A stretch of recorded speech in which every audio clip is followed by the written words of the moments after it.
Selamat datang dan terima kasih telah bergabung dalam diskusi hari ini. Topik kita kali ini menyentuh dimensi yang sangat pribadi dan spiritual bagi banyak orang, iaitu, apakah doa dan mukjizat itu nyata atau hanyalah sugesti dan kebetulan?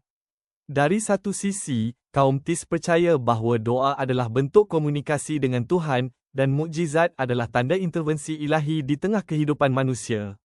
Sementara di sisi lain, kaum etis memandang doa sebagai aktivitas psikologis dan mukjizat sebagai kejadian langka yang bisa dijelaskan secara alami atau ilmiah.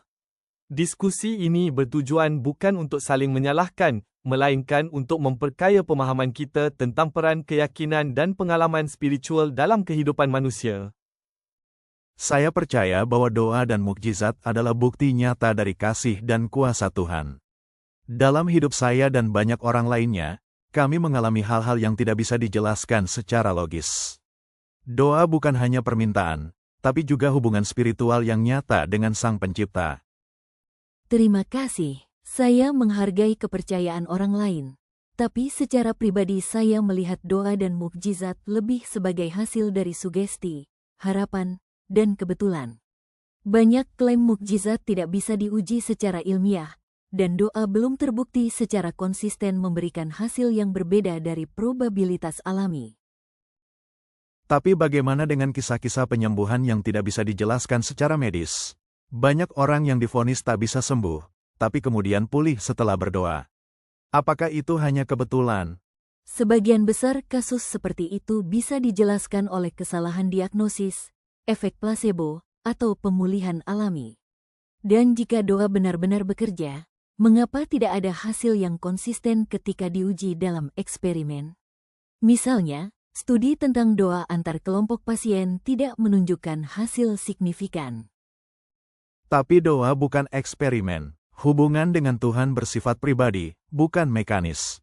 Tuhan bukan mesin otomatis yang harus menjawab semua permintaan. Terkadang, Tuhan menjawab dengan tidak atau belum.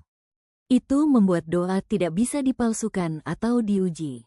Jika doa dijawab, itu mukjizat. Kalau tidak dijawab, itu kehendak Tuhan. Maka doa jadi tidak falsifiable. Bagi saya, itu menjadikannya tidak objektif. Tapi mukjizat bukan tentang membuktikan sesuatu secara ilmiah, melainkan tentang menunjukkan kehadiran Tuhan di luar batas akal. Justru karena ia melampaui nalar, kita menyebutnya mukjizat. Atau karena kita belum memahami penyebabnya secara ilmiah, kita buru-buru menyebutnya mukjizat. Tapi sejarah menunjukkan bahwa banyak hal yang dulu dianggap mukjizat, seperti gerhana atau penyakit, kini kita pahami lewat ilmu. Tetapi tidak semua bisa dijelaskan. Banyak kesaksian hidup yang sangat nyata. Saya sendiri pernah merasakan ketenangan luar biasa saat berdoa, dan jalan keluar datang tepat waktu. Itu bukan hal kebetulan. Saya tidak meragukan pengalamanmu, tapi pengalaman pribadi tidak bisa jadi bukti objektif. Orang dari berbagai agama berdoa dan merasa dijawab, padahal mereka percaya kepada Tuhan yang berbeda. Jadi apakah semua Tuhan menjawab sekaligus? Bagi saya, doa dan mukjizat bukan soal statistik, tapi soal iman dan hubungan. Dunia ini terlalu kompleks untuk hanya dijelaskan oleh kebetulan. Saya percaya Tuhan masih bekerja, bahkan dalam hal-hal kecil. Saya lebih memilih untuk mempercayai hal-hal yang bisa dibuktikan dan diulang. Jika doa dan mukjizat benar-benar nyata, mereka seharusnya bisa dibuktikan secara universal, bukan hanya dalam hati orang yang percaya.